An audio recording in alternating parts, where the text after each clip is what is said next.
Next question देखते हैं बच्चों। Two identical bar magnets each having magnetic moment m are kept at a distance 2d। तो एक जैसी बार मैग्नेट्स है, दोनों का मैग्नेटिक मोमेंट m दिया हुआ है, m वेक्टर होता है, और उनको एक दूसरे से 2d डिस्टेंस पे रखा है और एक्सिस परपेंडिकुलर है, मतलब एक इस तरह से एक इस तरह से, इनके बीच की डिस्टेंस बोली हुई है 2d। ठीक है।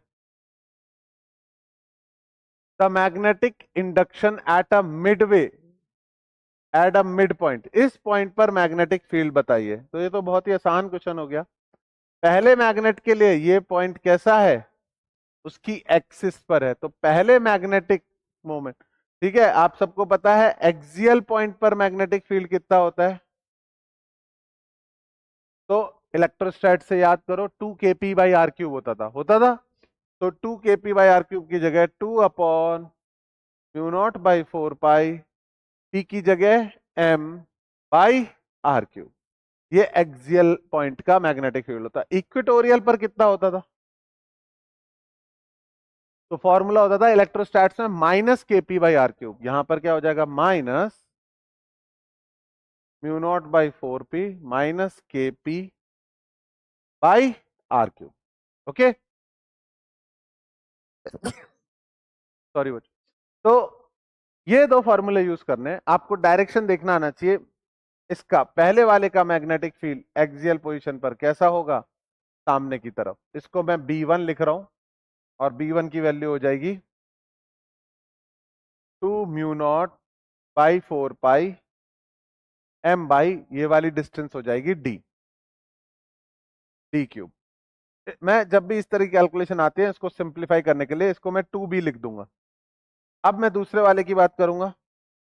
दूसरे वाले का मैग्नेटिक फील्ड कैसा निकलेगा, कहीं एक नॉर्थ होगा एक साउथ होगा ऊपर की तरफ,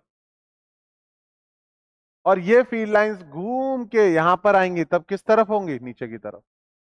ठीक है, इक्वेटोरियल पर मैग्नेटिक मोमेंट की डायरेक्शन मैग्नेट के डाइपोल की डायरेक्शन की उल्टी आती है। तो इसका डाइपोल मोमेंट किस तरफ है, ऊपर की तरफ, तो इसका मैग्नेटिक फील्ड यहां नीचे आएगा। तो जो B1 है वो सामने की तरफ है, और जो B2 है वो नीचे की तरफ है। ये और आसान हो गया, परपेंडिकुलर वेक्टर्स जोड़ना बहुत आसान होता है।